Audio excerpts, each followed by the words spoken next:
Bom, gente, bom dia. Quinta-feira na área.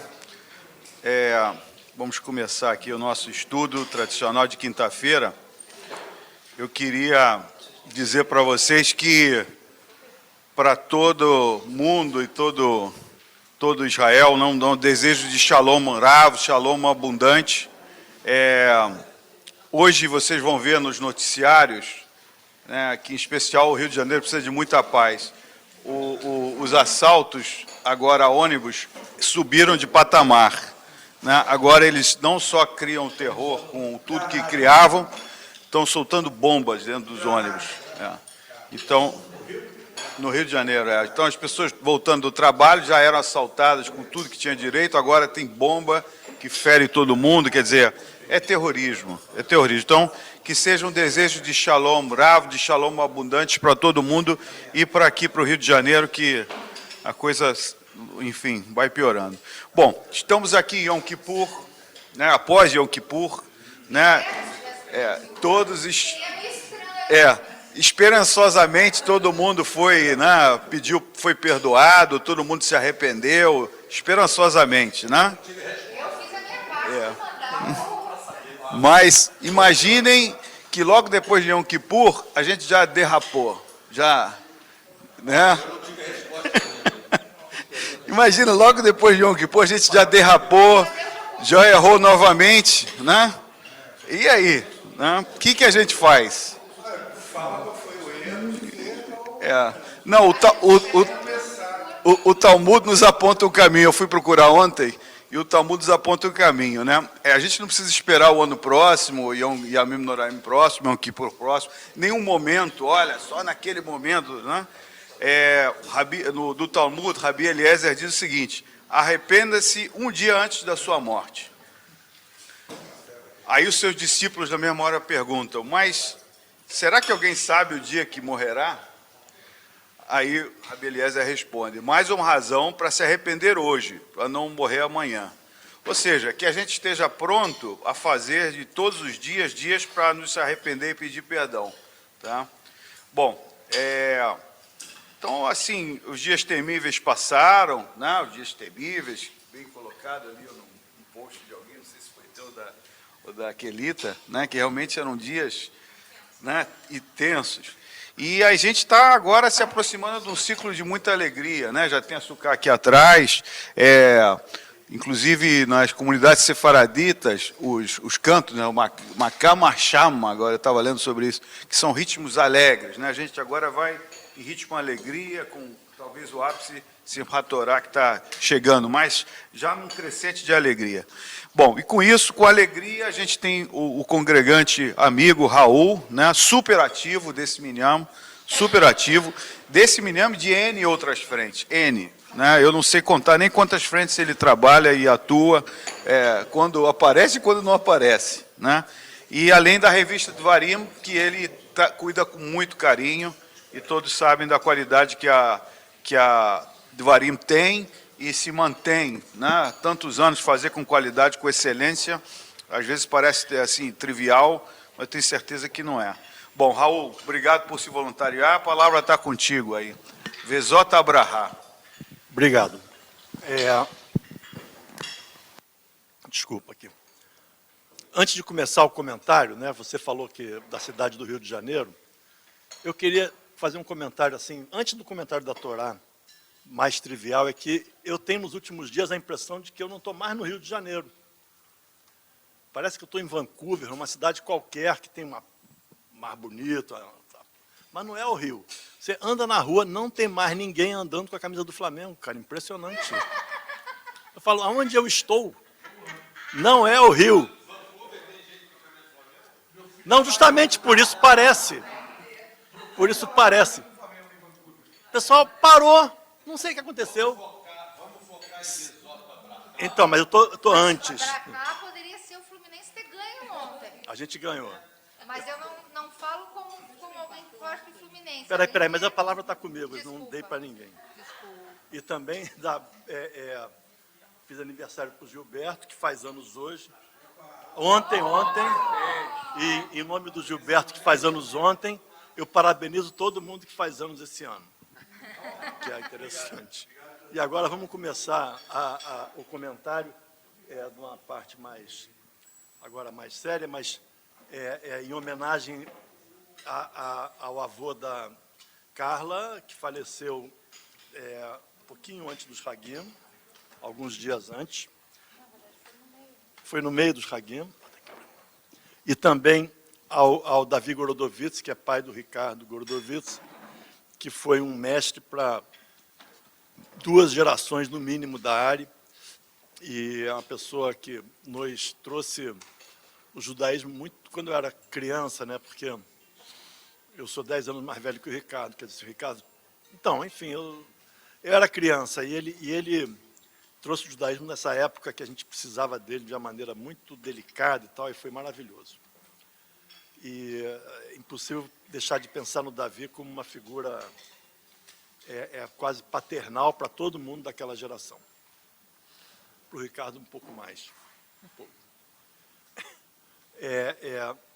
Essa paraxá, Vezot Abrahá, efetivamente é a última paraxá da Torá, não é? É curtinha, é pequenininha, destacadinha, pequenininha. E ela tem uma das frases nela que são daquelas coisas que me emocionam, que eu dificilmente consigo ler sem sentir as lágrimas chegando aos olhos. Tem algumas coisas que fazem isso, para mim, judaicamente. O Atikva, é impossível, em qualquer circunstância, ouvir o Atikva e não ficar com os olhos marejados realmente, né? Esse é um. A música do Shir Shalom, Shir LaShalom, né? Tnula Shemesh La'alot. Então, também, porque ela é a música que mostra a nossa cultura almejando pela paz. No contexto do Oriente Médio, no contexto de Israel e os palestinos, a nossa cultura cria músicas para a paz. E quando eu olho para o outro lado, eu não tenho essa informação. Talvez até crie, mas não tenho essa informação. Então, isso me emociona tremendamente. A outra coisa que me emociona tremendamente, eu fiquei pensando que são realmente essas aqui, não tem mais outras não. O Shema, primeira vez que você escuta Shema em Aminoraim, que é aquela música diferente, né, que é... Isso, tá bom. Então, quando começa isso, eu sinto realmente que o ano acabou. Para mim, dentro de mim, esse é o sinal de que acabou um ciclo, tá certo? Absolutamente, também me deixa muito emocionado. E essa outra é a frase agora do final da Torá, que está em Vezot Abrahá, que fala: nunca mais se levantou, olha só a frase, em Israel, um profeta como Moisés, como Moshe. Agora, nunca mais se levantou, não combina, tá certo? Porque nunca mais é futuro. Você nunca mais faça isso. Você não fala assim, nunca mais fez isso. O nunca mais não combina com o passado. Tá certo? O nunca mais tem que ser futuro. Nunca mais se levantará, deveria ser, né? Mas a frase é nunca mais se levantou, e eu acho que isso tem um significado muito profundo, e acho que é tão marcante dentro do nosso contexto, que ele me emociona tremendamente. Deixa eu tentar explicar por quê e como é que essa frase chega. Que, evidentemente, essa frase não pode ter sido escrita por Moisés, né? Se a gente acha que Moisés escreveu a Torá toda, porque é o que a gente acha, é o que a tradição fala, Não, é que não é isso, é que ele já estava morto. Então, ele estava morto, e ele escreveu, depois da morte dele, fica meio complicado. Dificulta um pouco. Então, essa frase é muito significativa para a nossa vida hoje, e para a nossa vida nos últimos 3 milênios ou 4. O Tanar inteiro, tá certo? Ele tem uma parte que vai desde Bereshit, que é o primeiro livro da Torá, até o final do livro de Reis, que conta a história do povo de Israel, desde o seu tempo, vamos dizer, pré-histórico, começa aquele tempo mitológico, depois tem os patriarcas, depois que também é um tempo meio mitológico e tal, mas muito diferente, já é o povo de Israel, depois entra em Moshe, que já não é mais tão, é bem mais concreto, e aí segue com Yoshua, com Josué, com os juízes, com os reis, né? E esse Tanar acaba no final de Reis, de Melachim Bet, com a destruição do primeiro templo, com o exílio da Babilônia.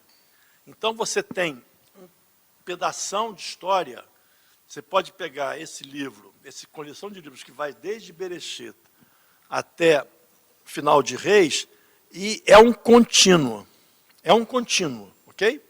Ele avança no tempo todo. Dali para frente, essa é a história de Israel antigo, certo? Todos nós deveríamos conhecê-la muito bem, a gente só conhece a parte da Torá, a gente devia conhecer o resto também. Mas o resto do Tanar, quer dizer, já não tem um fio histórico. Os profetas estão lá, um depois do outro, Jonas está lá, aparece, aí Esther, aí Salmos, não são coisas que não têm não tem um fio histórico, mas essa parte tem.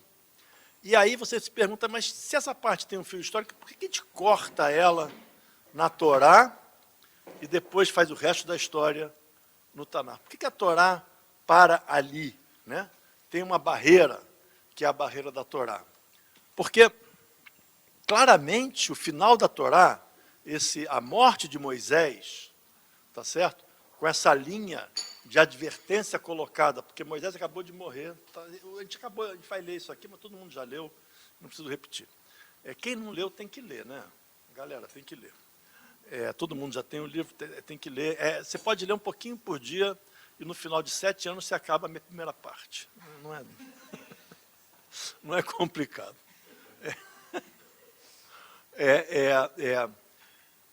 Moisés morreu, e aí bota essa frase, que alguém botou. Nunca mais vai ter, nunca mais teve alguém como Moisés. É uma advertência para nós todos, certo? É uma advertência. A época de Moisés e antes não tem mais. Não volta mais. Aquela época não volta mais. Ela não Moisés não é algo repetível, não é algo que pode ser reproduzido e tal. Moisés é o final dessa era onde existia mágica, milagre. Também continua depois um pouquinho, mas cada vez menos. Mas ali é a pessoa que fazia os milagres e tal. Então, isso eles falaram, acabou aqui. Não tem mais, é uma época idílica. Moisés é quase a nossa metáfora de homem perfeito. A gente não tem nenhum homem perfeito, certo? Desde Moisés. A não ser Maimônides, que falava que de Moisés até Moisés nunca teve outro que nem ele. Maimônides era um rapaz extremamente humilde. Maimônides era um cara extremamente humilde. Se você pegar todos os nossos sábios e tal, Maimônides era o cara mais humilde. Parece o técnico do Flamengo, que tudo é culpa dos jogadores. Maimônides é sempre. O atual técnico do Flamengo, que é o terceiro, é o segundo do ano, daqui a pouco o terceiro está chegando hoje. Só para provocar o André, que ele fica zangado. Quanto mais zangado você fica, mais me provoca. Mas aí é a metáfora do nosso homem perfeito, certo? E a gente não tem e ele não era perfeito, porque tem aqui nessa metáfora a gente consegue introduzir, não, mas ele também errou aqui, não sei o quê. Ok. E a gente fala, não tem mais. A gente, com essa linha que foi editada, porque não foi colocada por Moisés, a gente conseguiu, quando eu falo a gente, é a civilização judaica, é a cultura judaica, eu me coloco junto, nos coloco junto com os criadores do judaísmo. Todos nós somos criadores do judaísmo até hoje. O judaísmo é criado por pessoas com inspiração divina, e ele é criado até hoje. Não tem ninguém aqui que não esteja adicionando seu grãozinho nessa história gigantesca. Não tem. Então, nós que criamos o judaísmo, colocamos essa barreira. Não tem mais homem perfeito. Isso já é algo absolutamente revolucionário, não é? E essa frase também mostra a dor que o povo tem de perder essa época. Todo mundo gosta de... A gente tem uma... Nós todos aqui também, acho, eu tenho certeza, temos uma imagem da infância muito melhor do que a infância realmente foi. A infância era uma época terrível, né? Quem decidia a roupa que você ia usar era a tua mãe, teu pai. Hã? A tua até hoje. Você ainda está na infância, mas eu já passei disso. Mas, enfim, a minha mãe, que era europeia, ela tinha o costume de que criança só usa calça comprida depois dos 18 anos. Então, eu tinha que usar calcinha curta, certo? Até... Queremos fotos. Não tenho, graças a Deus não tem foto, porque ela também não tirava foto, porque ela é pão dura, mas até a gente se revoltar. Eu estava vendo o que a Torá fala das crianças, né? Eu acho que a primeira criança que a Torá fala talvez seja Isaac. Ok, vamos chegar lá. Mas, enfim, certo. É verdade. Eu não tinha pensado nisso, é verdade. Mas,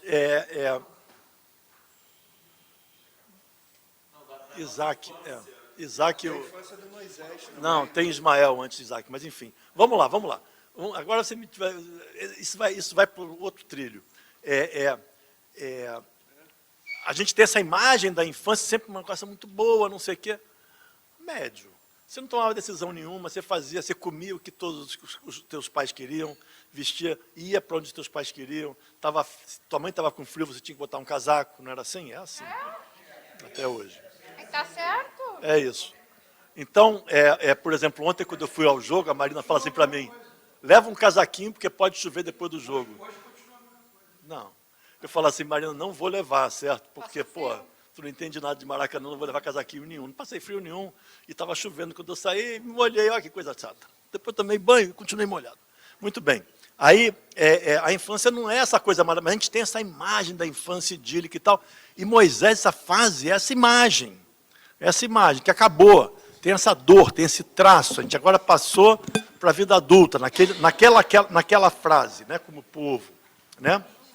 E tem a outra coisa que eu acho que é fundamental, mais do que a história da infância, que é o judaísmo, que essa é a ideia principal que eu quero passar.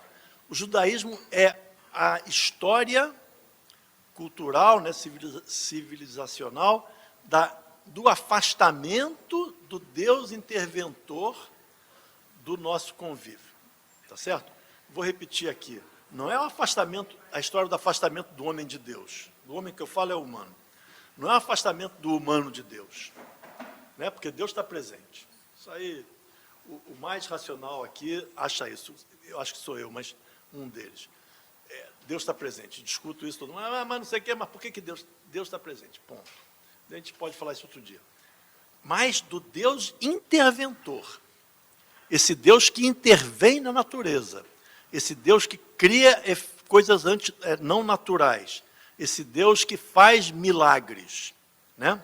Isso, nós, civilização, cultura judaica, afastou. A gente foi se afastando. A história do judaísmo é essa história. Começa no Bereshit, que a gente vai começar semana que vem. Deus passeia no Gan Eden, ele passeia. Ele está lá, ele se esconde atrás da árvore. Ele se esconde atrás da árvore, galera. Adão e Eva conseguem escutar Deus atrás da árvore. Assim, era um cara que estava lá, assim, igual a gente está aqui do lado do outro. Não tem mais.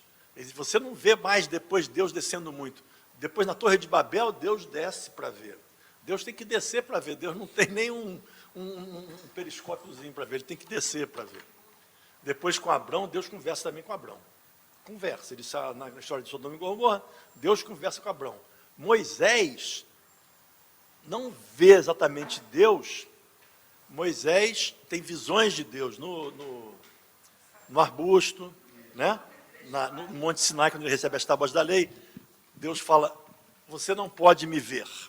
Aí a história é que Deus tampa a face de Moisés, ele fica lá virado para a rocha, e Deus passa por ele, e ele só vê, Moisés vê as costas de Deus. Ver as costas de Deus, na minha visão, quer dizer, ver os efeitos da passagem de Deus, mas você não vê Deus. Então, a nossa civilização vai tirando Deus, interventor do convívio. E depois de Moisés, mas ninguém tem contato nenhum, a não ser com visões. Visão de Deus todo mundo tem, certo? Muita gente maluca tem, e o judaísmo também foi tirando isso. Os sábios do Talmud falam assim, depois de Zacarias e Malaquias, né, olha que nome legal, né? O homem chama-se Malachi, a gente chama aqui de Malaquias, que é uma coisa terrível. Depois de Malachi e Zacarias, não teve, a profecia se afastou de Israel. Isso quer dizer que Israel não tem mais profetas. O que é um profeta? O profeta não é o cara que prevê o futuro. A gente escutou isso em Yom Kippur. Alguém, ou acho que foi a Kélita, ou então a Carla que falou, porque eu estava lá com ela. Alguém falou isso. Acho que foi a Kélita. Profeta é o cara que tem visões de Deus. Ele transmite a visão que ele tem de Deus. Ele é autorizado a transmitir a visão que ele tem de Deus. Acho que todo mundo tem visões de Deus. Mas a coisa mais elevada e tal. E fala, acabou isso também. Você não pode chegar e falar, Deus me mandou fazer não sei coisa. Certo? O Talmud fala, não, isso não existe mais, acabou. Chega, nós não temos mais ninguém que fale em nome de Deus. Então, quando o cara vem e fala, você tem que usar sapato branco, por quê? Porque Deus fala. Você não fala em nome de Deus, desculpa, mas você não fala em nome de Deus. Eu vou tentar entender por quê, mas não é porque você falou, que mesmo que você seja um cara muito elevado, muito não sei o quê, você não tem nada a ver com isso, né? No Talmud também tem aquela história muito famosa dos sábios que estão lá, as pessoas estão discutindo se não sei lá o que é kasher ou não, lá um forno é kasher ou não, e todo mundo tem uma opinião, e tem um cara que tem outra opinião, certo?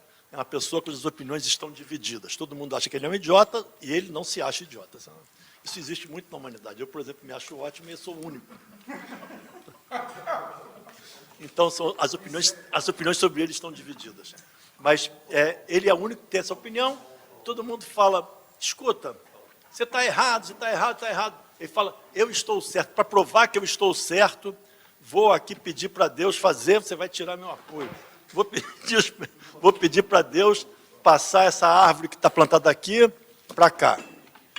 E a árvore passa, a árvore anda. Quer dizer, ele consegue provocar um milagre. E ele não provoca um, ele provoca 3. E as pessoas falam para ele, amigo, não é assim, a Torá não está mais no céu, loba chamar em mim. Então, nós aqui que decidimos. Eles também tiram totalmente essa questão de que o milagre prova alguma coisa. Depois eles também inventaram um negócio sensacional, que o Talmud também fala que tem 10 coisas que foram criadas por Deus entre o final do 6º dia e o começo do 7º. Uma pergunta para quem aqui estuda física, é físico. Quanto tempo tem entre o final do 6º dia e o começo do 7º? 0. 3 minutos. Sabe por quê? Não. Você não é físico. Tem 0 tempo.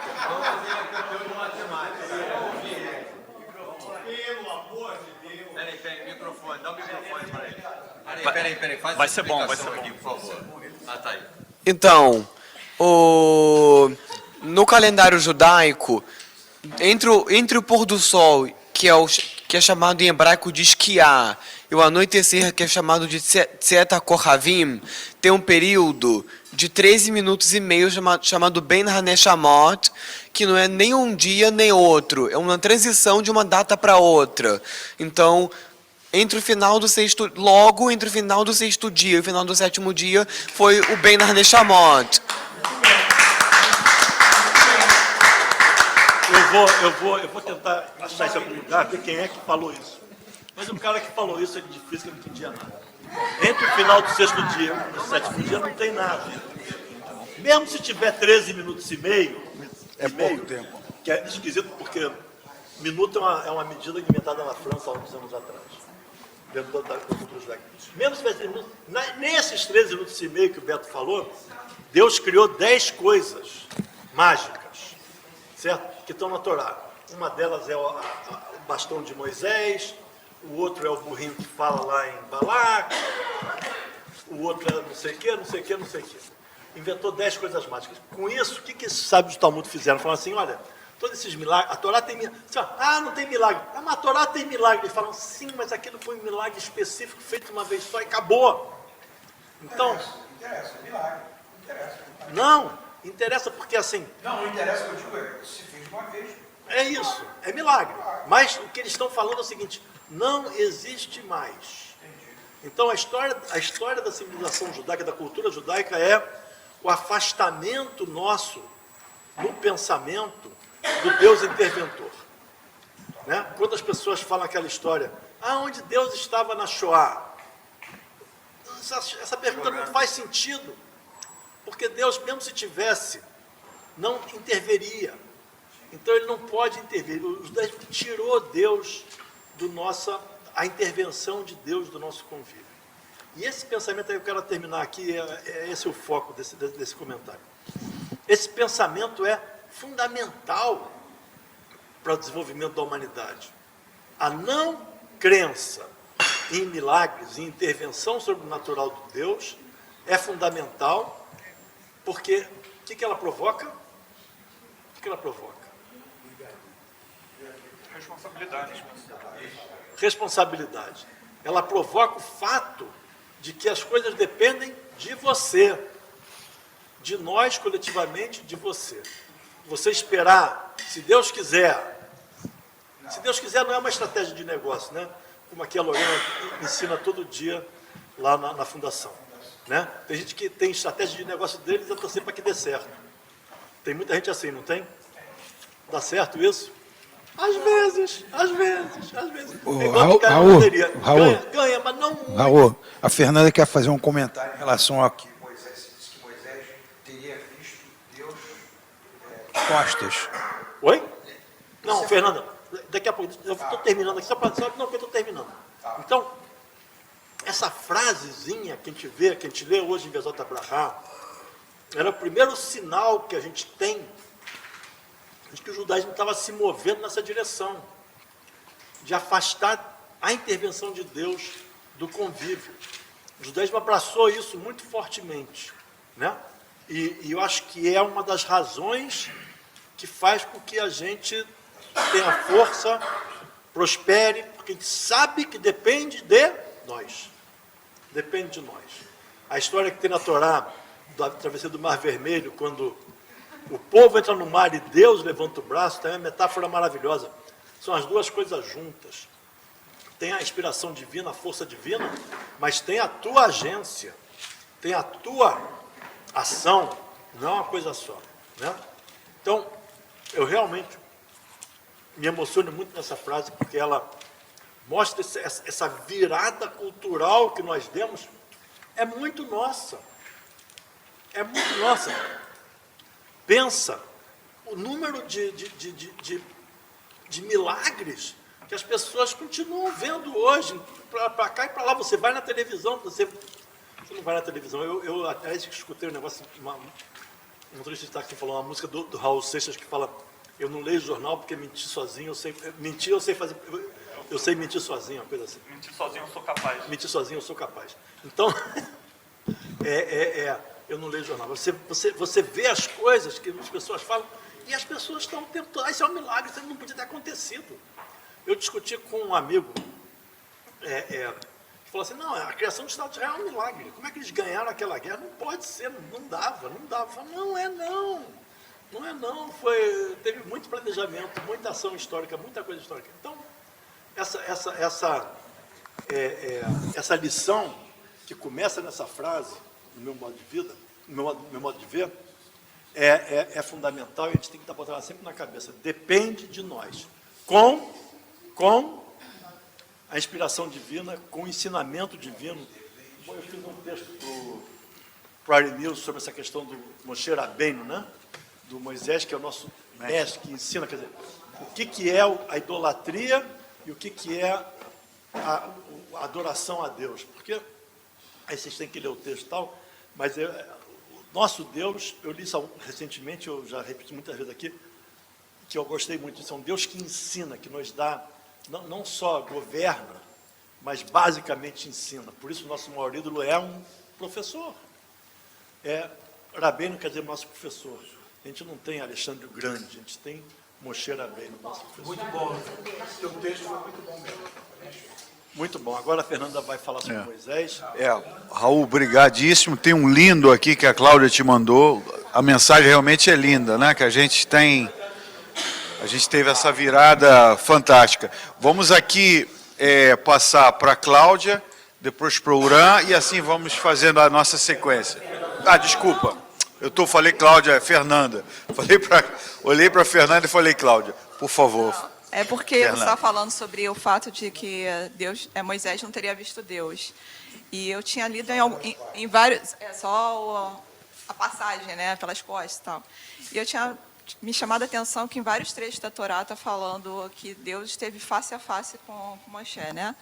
E aí, em Shemot 33:11, está dizendo assim: o Eterno falava com Moisés face a face, como uma pessoa fala com a outra. Então, assim, isso para mim parece que está vendo, né? Uma pessoa. Mas você acha que Deus está vendo Moisés, mas não Moisés não está vendo Deus? Porque Deus falava com Moisés, quer dizer, eu conheço isso. A interpretação dos talmúdicas disso é que todo mundo tinha uma visão de Deus meio obnubilada, meio obscura, né? Eles conseguiam perceber e tal, mas não com clareza. Quando ele fala que Moisés fala face a face, Moisés tinha uma visão muito clara do que Deus estava falando. Tinha uma escuta muito clara. Mas é isso. Mas você tem razão. Aí você pode até interpretar que sim, Deus estava lá sentado com ele. Mas ok, mesmo assim isso não muda muita coisa, né? No que eu falei. Porque o fato é que acabou essa fase também. Era só Moisés, era só como falava e tal, mas não, essa é a interpretação rabínica. Posso fazer só uma pergunta em cima disso? É que você fala que você diz, e eu acho que você está certíssimo, que acabou esse tempo. Mas na tua visão hoje, acabou esse tempo por quê? Porque esse tempo é um tempo infantil. É um tempo que se depende dos outros.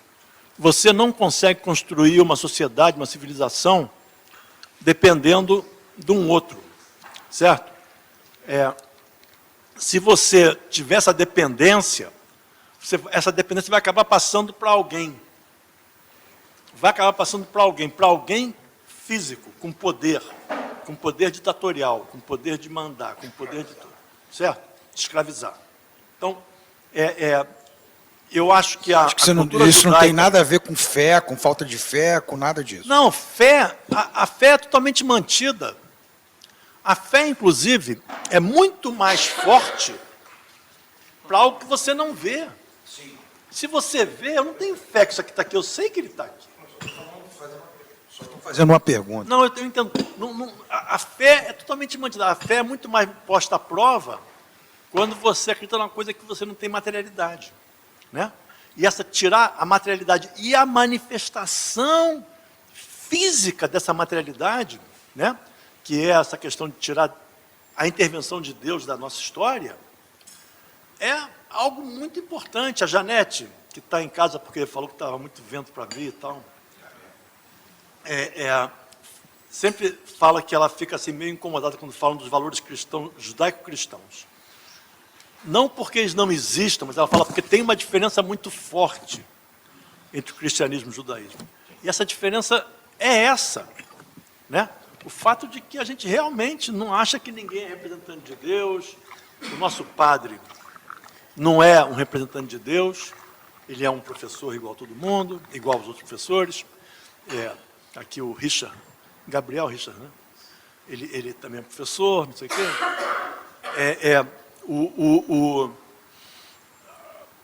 Você não tem algo que acontece, Deus veio e mudou isso aqui, porque não podia ter acontecido de outra forma. Isso, a gente não tem isso. A gente não tem isso, é muito forte. Talvez esse seja o principal valor. O principal valor exclusivo. Porque tem vários valores que a gente tem também que não são exclusivos. Solidariedade, valor da vida, não são exclusivos. Muitas culturas têm. Mas esse é um valor muito nosso, né? Que Deus não age, não intervém. Fisicamente. Obrigado. Vamos passar para o Urã, depois para a Chico. Raul, 2 comentários. Primeiro, a questão do Flamengo que você falou. Se por acaso você... Graças a Deus que você não está vendo flamenguista na rua, porque os flamenguistas são esses que jogam a bomba dentro do ônibus. Então, se você não está vendo, dá graças a Deus.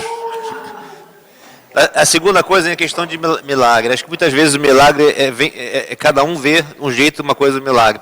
Por exemplo, eu estava com ela uma vez na França, num shopping, e passou em cima de mim o avião, o A300, que é um dos maiores aviões de passageiros, que tem 2 andares. O bicho passou pousando em Charles de Gaulle, baixinho. Olha, eu sei toda a teoria de voo, mas quando eu vejo aquele monstro passando em cima da gente, pô, isso é um milagre. É uma coisa que você, às vezes, mesmo sabendo que funciona, você vê uma coisa que está acontecendo ali e até entender o que está acontecendo, sai como um milagre.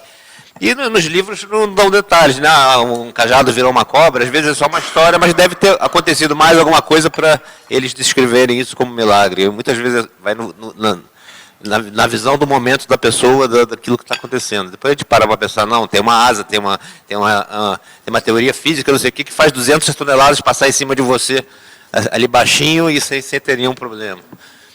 Isso é tudo ponto de vista. Eu fui pescar agora no sábado, uma baleia saiu completamente da água. Eu falei, isso também é um milagre. Muito pesado. Vai, Schipper. Eu só queria assim, adicionar mais uma pergunta, assim, uma lacuna que eu acho que eu tenho no meu entendimento, né, do judaísmo.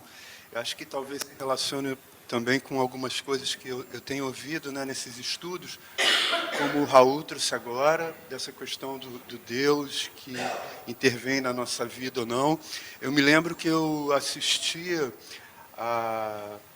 acho que ela é professora, né, Diane Cooperman, ela falando uma metáfora também, né, que o judaísmo ele passa do analógico para o digital, e aquilo ficou na minha cabeça também, e aí me veio a questão, isso que eu acho que eu não sei direito, que eu quero perguntar aqui, talvez seja uma boa oportunidade para esclarecer, se alguém puder, qual é a diferença e o que marca a diferença da Torá oral, né, Shebe'al Peh, para a Torá escrita também, que esse momento eu também assim não tenho claro para mim, só isso. Hã? Eu tenho resposta, mas deixa a Carla falar para depois eu... Carla? Não, isso não tem nada a ver com... Não, a Torá é assim. A ideia é que a Torá escrita acaba com o Tanar. São divisões feitas na literatura, certo? Judaica, para marcar que então, igual, cada livro é um livro, a Torá são 5 livros, o Tanar são um conjunto de 24 livros e tal, e o que se fala é que a Torá escrita acaba no Tanar, e todo o resto é Torá oral, quer dizer que foi discutida entre as pessoas e depois foi escrita, né? Então essa é a diferença. Na verdade, tem toda uma teoria do que é mais autoritativo, se é a opinião de um rabino, ou se o que está escrito na Torá, se é deorai, ou se é derabá. Então, tem essas coisas, mas é uma sutileza que não faz assim, na minha cabeça, não faz muita diferença. O conjunto literário, o conjunto de textos judaicos escritos é um conjunto muito grande e você tem uma dificuldade de botar numa linha do tempo, numa linha, inclusive, de geográfica, onde foi feito cada um, não sei o quê. E você tem uma divisão lá estabelecida, daqui para cá, daqui para baixo. Escrito é mais autoritativo do que para cima, porque daqui para baixo tem uma linha só, daqui para cima tem várias. As interpretações da Torá são várias, né? Você tem até aqui, o Tanar daqui para frente abre numa quantidade muito grande de comentários, debates, etc. Então, ninguém vai debater se Isaías escreveu aquilo ou não. A gente pode debater o que ele realmente quis dizer com aquilo.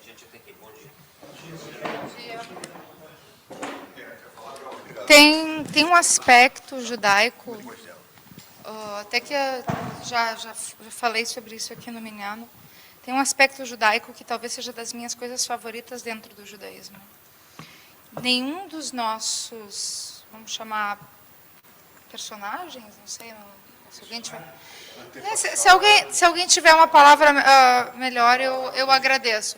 Mas nem Avraham, nem Sara, nem Isaac, nem Jacob, nem Moshe, nenhum deles era perfeito. Muito antes, pelo contrário. Moshe não só não era perfeito, como ele era uma pessoa cheia de falhas. Ele matou uma pessoa. Matou um feitor. Mas matou? Mas matou. Avraham, eu sempre brinco que alguém de Avraham não poderia ter sido pai. Ele tentou matar os 2 filhos, pelo amor de Deus, alguém, né? A gente sempre... e eu gosto muito disso. Com relação agora, eu nunca tinha pensado nisso, mas agora vai começar a me incomodar também.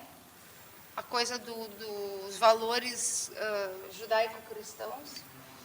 Porque...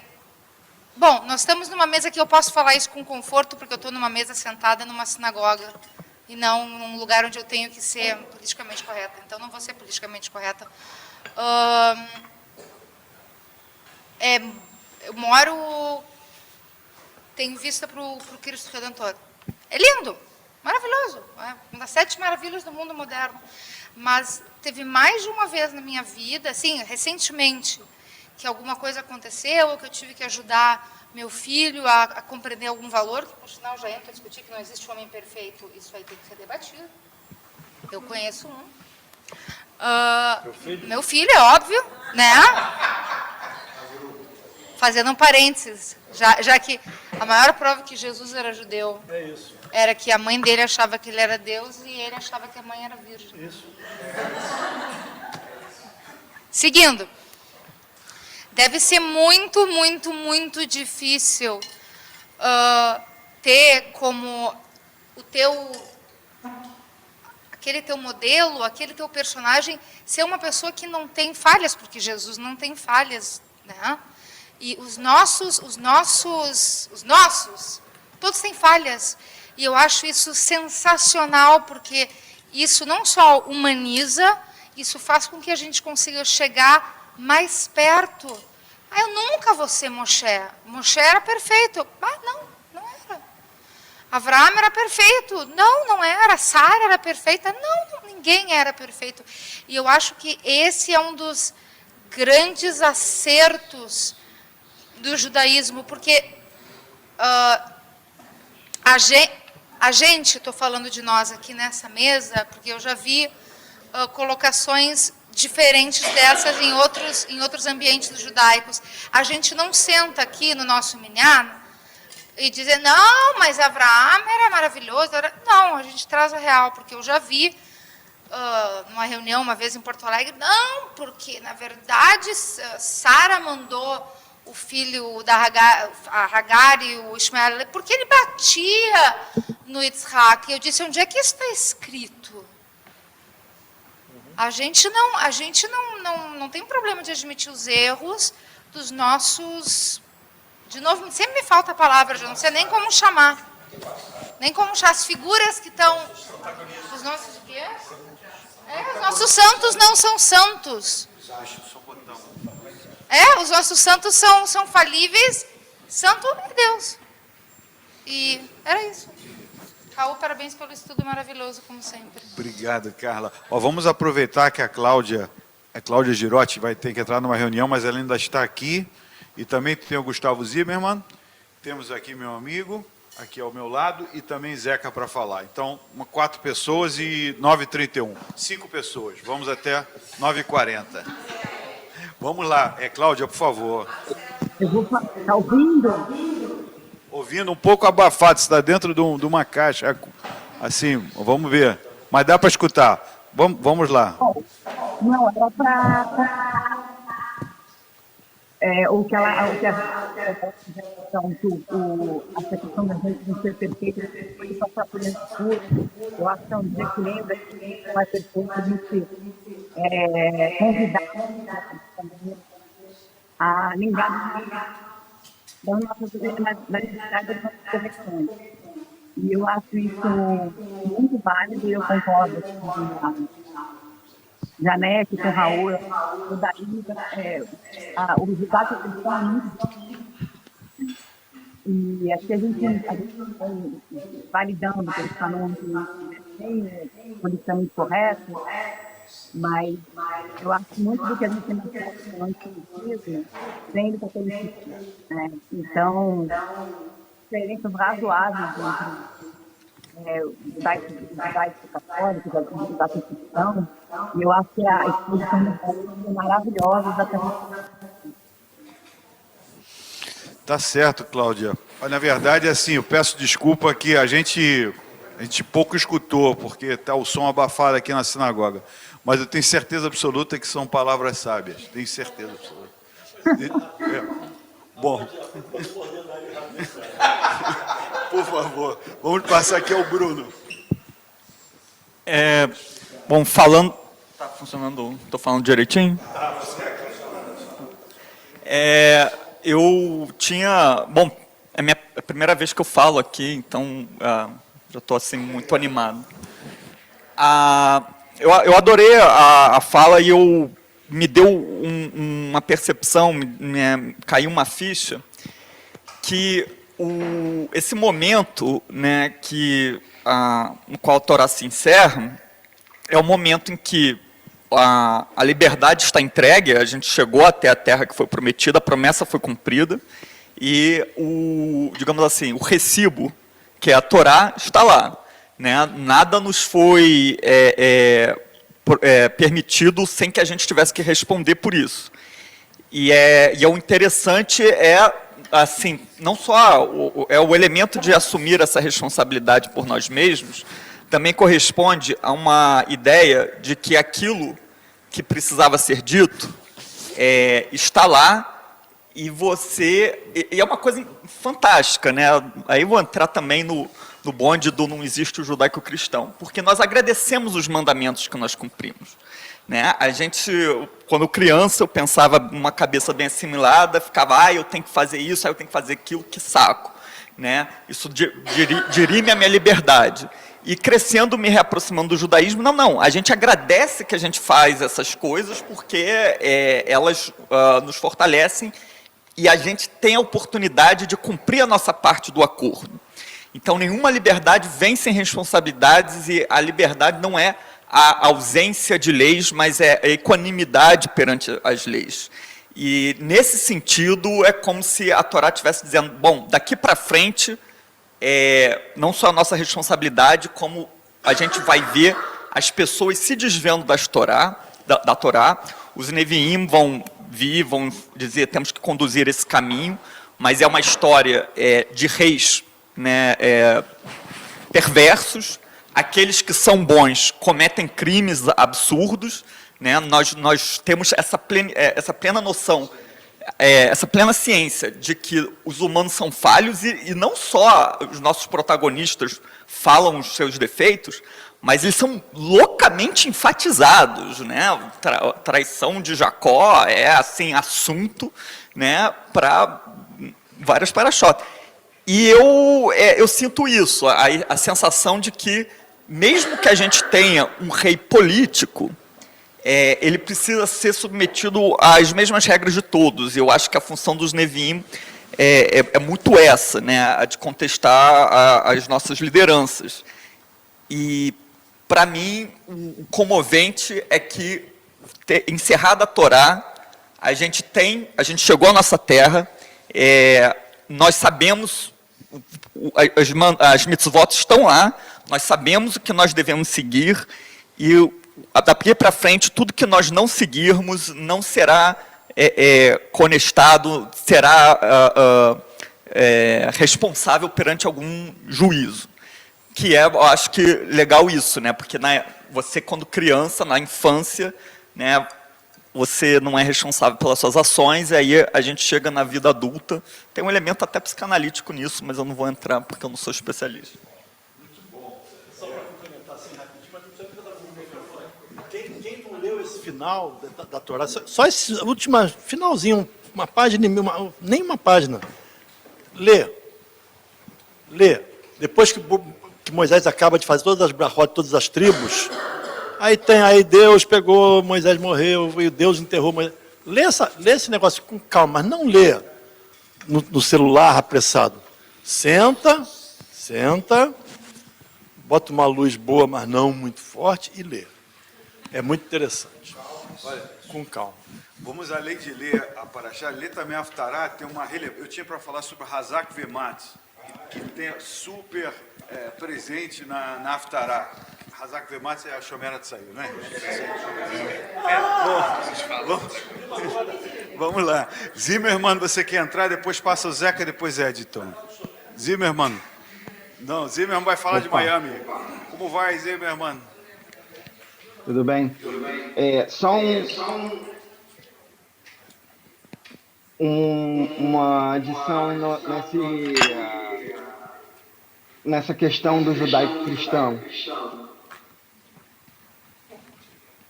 Tudo que eu li sobre o assunto, ele está explicitamente falando sobre os 10 mandamentos.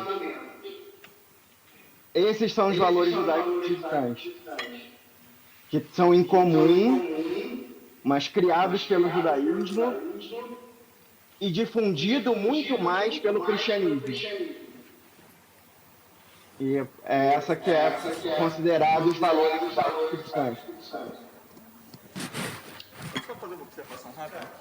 Tem uma frase judaica que diz, a verdade é uma das poucas coisas que diminui quando você acrescenta, né? Então, a ressalva sempre é nesse sentido, eu também não uso a expressão. Vamos para Zeca. Tá. Depois temos grandes anúncios para serem feitos aqui.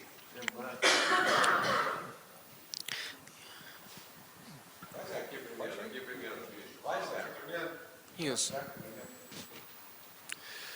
Então, dando complemento essa combinação de valores judaico-cristãos, tem uma diferença muito forte entre os valores judaicos e os valores cristãos, porque o cristianismo idealiza muito que todo cristão tem uma personalidade idêntica à de Jesus.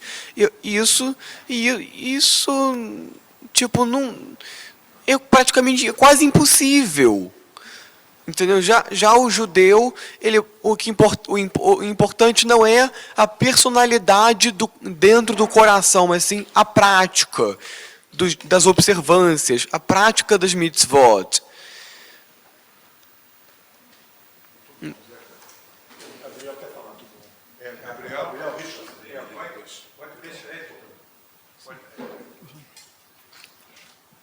Pode falar? Está ouvindo? Então, tem um conceito de uma linha de pensamento dentro da comunidade judaica, falar assim que é melhor poder a gente não dar o nome aos bois. Um conceito numa linha de pensamento dentro da comunidade judaica que precisamos de pedir a Deus Hashem para fazer um mundo melhor, um mundo mais humano. Isso é uma linha de um segmento da linha judaica que defende isso. E aí, segundo justamente o estudo que o Raul trouxe para a gente, essa linha de pensamento, essa linha judaica se defende assim, entra em conflito. Por que entra em conflito? Porque aí não adianta isso a gente pedir a Hashem, pedir a Deus, se a gente não fizer. Primeiro a gente tem que fazer a nossa parte, primeiro a gente tem que impulsionar aqui na Terra, nós seres humanos, nós homens, e quando eu falo nós homens, as mulheres também, que inclusive quando a Torá fala homem, inclui a mulher também. Nós homens, aqui na Terra, seres humanos, quer dizer, nós temos que primeiro impulsionar, nós temos que fazer. Nós temos que fazer, e aí sim, através da nossa ação, aí a Hashem, Deus pode até fazer, mas na verdade ele não vai fazer como uma questão milagrosa. Ele vai, então, na verdade, impulsionar então, os seres humanos aqui para fazer. Os seres humanos que têm aquele pensamento bom, aquele pensamento de fazer o mundo mais humano, o mundo mais agradável para se viver. E aí, tem uma frase, inclusive, de um sábio, do Talmud, que eu estava tentando lembrar aqui agora, mas só que eu não consegui lembrar, mas justamente, logo depois disso que a Kadosh Baruch Hu, que Hashem entregou a Torá na mão de Moshe Rabbeinu, ali começa também isso quando Hashem entrega também esse mundo físico na mão dos homens, na mão dos homens aqui da terra.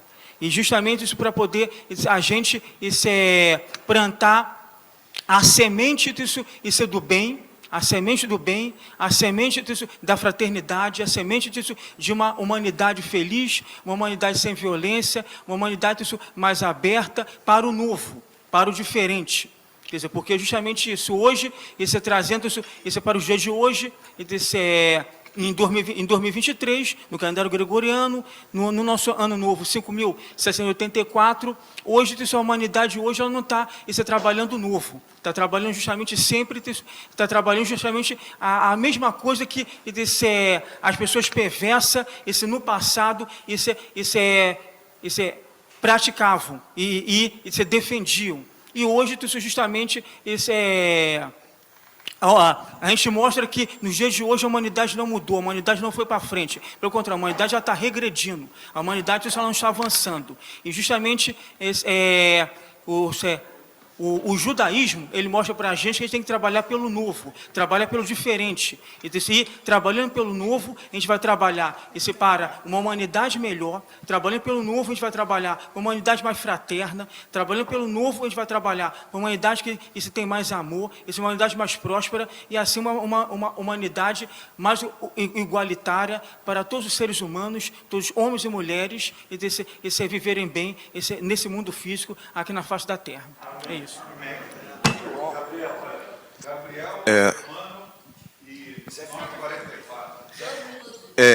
Eu que...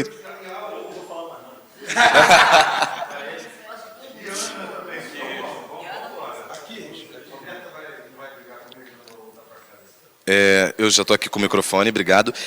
Raul, muito obrigado, assim, é sempre muito bom te ouvir. Eu adoro compartilhar esses momentos com você, porque eu realmente aprendo muito. E tem sido uma honra estar vindo aqui para ouvir e, enfim, compartilhar tantas coisas bacanas.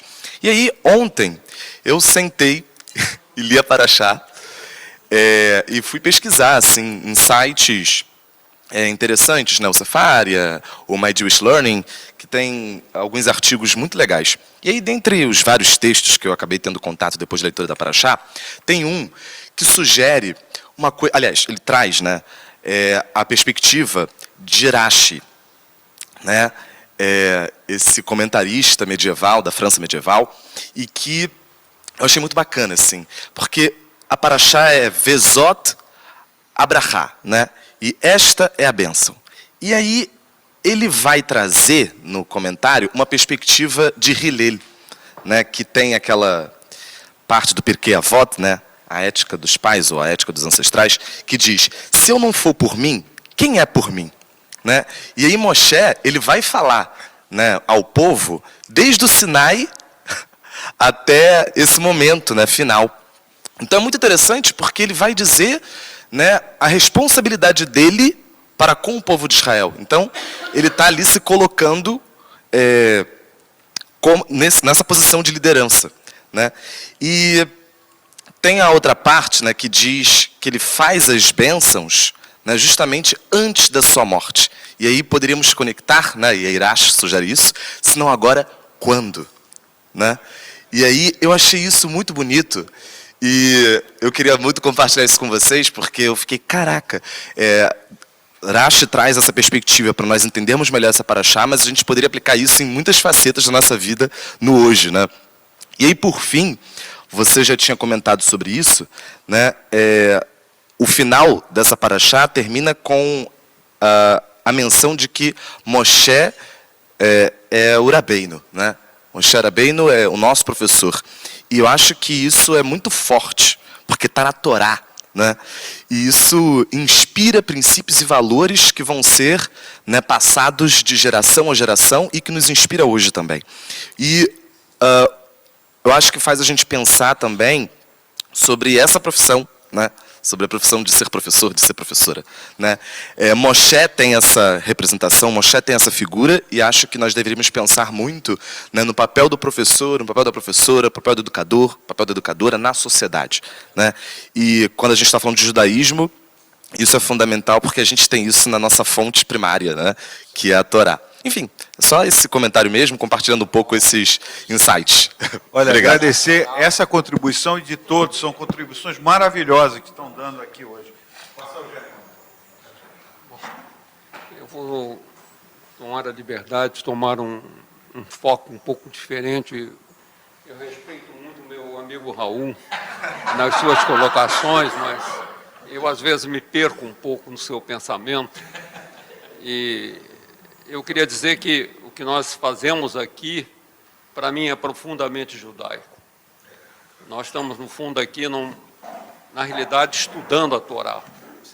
E, na medida que a gente estuda, a gente vai abrindo caminhos, etc. Mas fica claro para mim também que muitos estudos a Torá estão tão longe do meu pensamento que eu me pergunto: como é que é possível, na mesma fonte, você ter divergências tão grandes e pensamentos tão diferenciados?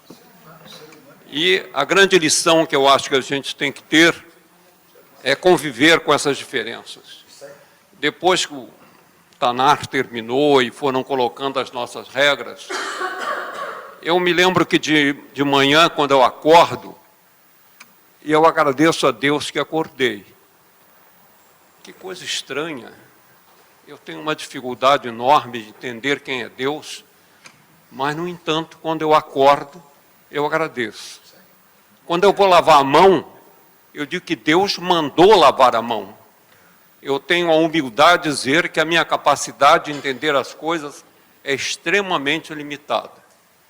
E, a partir daí, então, vou levando a vida com esses desdobramentos todos.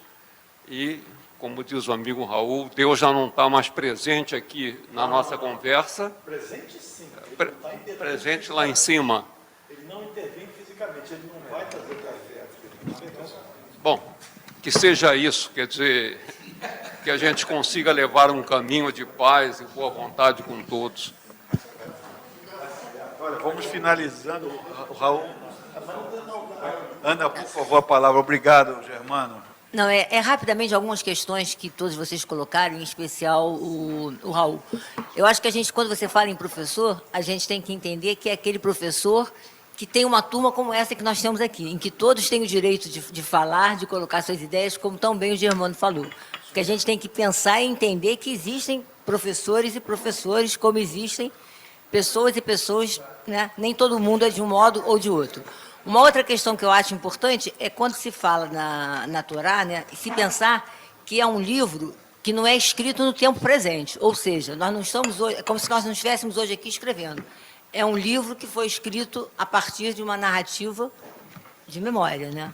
Sempre se fala, então, entender que a memória que nós temos não é o fato em si, e sim, já é uma reflexão daquele momento que nós tivemos. E cada um de nós, ao ler, e cada vez que a gente lê e repete a leitura, a gente está com um novo olhar a partir das nossas experiências. E uma questão que eu tenho feito uma imersão, como é que se diz? Por agora é o seguinte: quanto mais eu leio a Torá, e quanto mais eu leio e estudo os conceitos de história, eu me deparo que a grande maioria dos historiadores que discutem a questão da memória, do lembrar, do lugar do indivíduo no social, que o indivíduo e o social fazem parte, são historiadores do nosso tempo, ou de um tempo mais próximo de nós, que são judeus. Então, de algum modo, isso que você colocou da cultura judaica, eu acho que está embrenhado nessa questão. E que vocês colocarem da cultura judaica cristã, eu acho que a gente não deve falar nesse sentido. Eu acho que é importante a gente colocar a cultura judaica quando se fala da cultura judaica e a cultura cristã quando se fala. Porque, embora elas tenham algumas fontes semelhantes, mas a cultura católico, como é que se diz? A cultura judaico-católica ou católico-judaica, ela não é uma cultura, como é que se diz? Coesa, vamos dizer assim, que tem... O Zimmermann botou isso bem, ele falou que são valores, e não cultura, valores, aí está certo. Aí realmente faz mais sentido. Só quero terminar aqui uma coisa, não sei, bom, pouca gente aqui é membro do conselho da área, então participa daquele maravilhoso WhatsApp. Então, um belo dia, entre Rosh Hashanah e Yom Kippur, chega uma pessoa e fala assim, não tem calendário, vai ter sucá na área. Aí eu, quando escuto um negócio desse, eu falo assim, moço, aí eu faço uma piada, falo, não, esse ano foi a sucá. Sukkot foi abolido, porque tem, eu escrevi isso, porque tem porque os rabinos descobriram um vírus, um Covid cítrico. Mas eu me lembro agora, o Covid cítrico numa plantação em Singapura, não, na Indonésia, que eu botei Indonésia, que é um país muçulmano. Então, eu botei todas as pistas para dizer que eu estou fazendo uma piada. Um Covid cítrico num país na Indonésia, que todos os etroguenos, né, o etrógeno, não são kasher esse ano, então esse ano foi abolido o Sukkot. Escrevi isso. Hã? Aí depois botei que o rabino... Se eu depois achasse se eu não achasse que estava demais, eu ia falar. Inclusive, porque eu estava no Maracanã, quando eu recebi essa mensagem. Eu estava no Maracanã e o rabino-chefe de Israel me ligou para dizer, e mandou parar o jogo para me avisar que teve esse negócio, Sukkot foi abolido, então para não precisar fazer sucá. E então, se você perceber no jogo, teve na hora que o Fluminense ia bater a falta que fez contra o Cruzeiro, teve um momento ali que demorou, foi que eu estava atendendo o telefone. Eu escrevi isso. Não escrevi porque achei que ia ficar pesado demais, porque já estava gente falando, mas é verdade, mas é verdade. Eu falei, gente de Deus. Teve gente que acreditou e ligou, como assim? Aí, muito bem, isso é uma coisa. Aí eu fiquei assim, deve uma hora que eu parei de responder, porque, ai meu Deus. Aí cheguei em casa, peguei aquele livro do Amos Oz, que tem um livrinho muito pequeno, que chama Contra o Fanatismo, Como Curar um Fanático, acho que chama. Que é um dos livros também pequenininho, maravilhoso. Porque lá ele fala que o fanático não tem senso de humor nenhum. Né? Todo fanático, uma coisa, traço comum em todos os fanáticos, não tem senso de humor. E aí fui ler aquilo de novo, e lá está escrito uma coisa que justamente como a Ana e o Germano falaram. Ele fala assim, todo fanático quer o teu bem. Ninguém faz nada contra você. Todo ditador fala, isso é para você, estou tentando melhorar a tua vida. Para melhorar a tua vida, você tem que tirar esse brinco da orelha. Você tem que fazer não sei o quê, você tem que parar de comer não sei o quê. Todo mundo quer o teu bem. E essa é a história. Não tem ninguém realmente, assim, pouca gente que realmente fala que quer acabar com você. Tem, mas pouca gente. A maioria, inclusive dos ditadores, na história do Covid, quer o teu bem. Mas é um negócio que são interpretações diferentes da mesma leitura, entende? Então, existe um viés de leitura onde o teu bem seja autônomo. Existe um viés de leitura do mesmo texto, onde o teu bem é fácil o que eu estou mandando. Do mesmo texto. Porque o texto fala, faça o bem. E eu quero saber, a história do Tikkun Olam, tá certo? Eu tenho uma visão econômica muito mais de livre mercado do que aqui a maioria das pessoas no Brasil. Todo mundo quer o bem. Então vamos fazer o governo fazer tudo centralizado. Eu falo, aí ferrou, cara, ele não vai fazer bem nenhum. Mas eu entendo que o cara quer o bem também. Certo? Então as múltiplas leituras do mesmo texto não são de maneira nenhuma surpreendentes.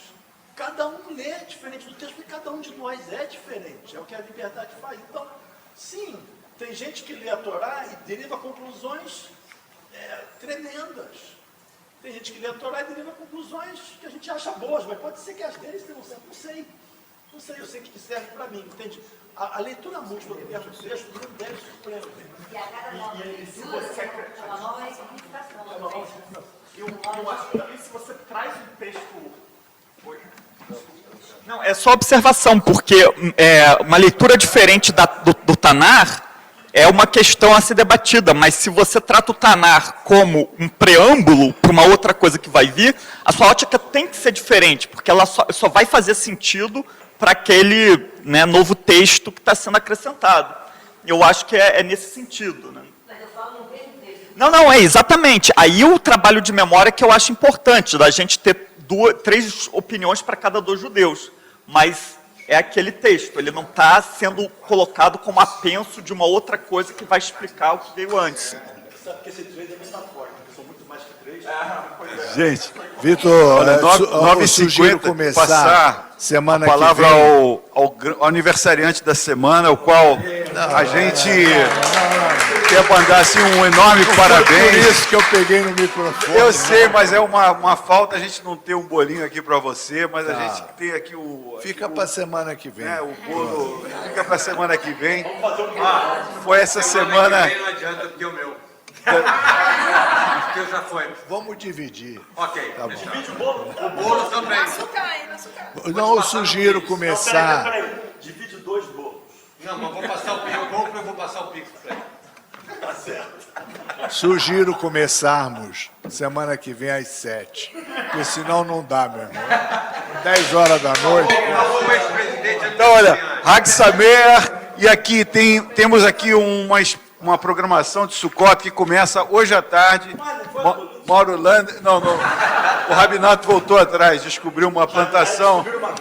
Descobriu. E acabou o Covid cítrico. Mas olha, hoje começa com a decoração da Sukkah. Mauro Lander, acho que vai trazer a filhinha, não é isso? E que todos trazem os filhos, os netos para decorar a Sukkah, ou tragam vocês mesmos, porque nada é tão bom como a arte e se dedicar a isso também. E aí começa uma programação muito extensa de Sukkot, que amanhã, depois... André Stein quer dar uma palavrinha sobre isso? Está distribuído. Está distribuído no WhatsApp, no Ari News, mas é verdade que é uma programação muito extensa e muito bacana, que todos participem. Tem almoço, tem Kabbalat Shabbat, tem Simchat Torah, tem N coisas.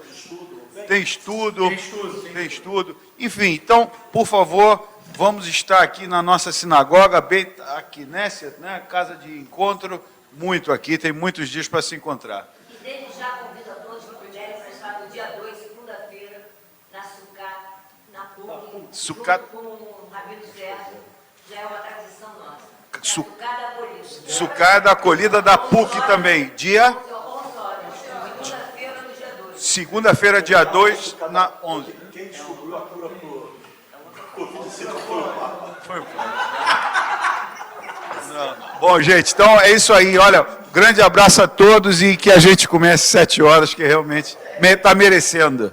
Vamos fazer a reza às 6 para poder estar aqui às 7. Começar às 7h30 já está. Birkat Amazon, uma boa tarde. Raul, brigadíssimo. Obrigadíssimo. Acabou. Vamos lá. Quer levar? Finaliza aí. Quer tocar? Quer? Então, por favor, vai fundo. Vai fundo. Não precisa agora. Zeca, vai. Olha só, Zeca. É Haverai, não é Rabotai. Eu sei. Você ficar vazando todo dia. Não, mas é porque você... Vamos ver como você faz.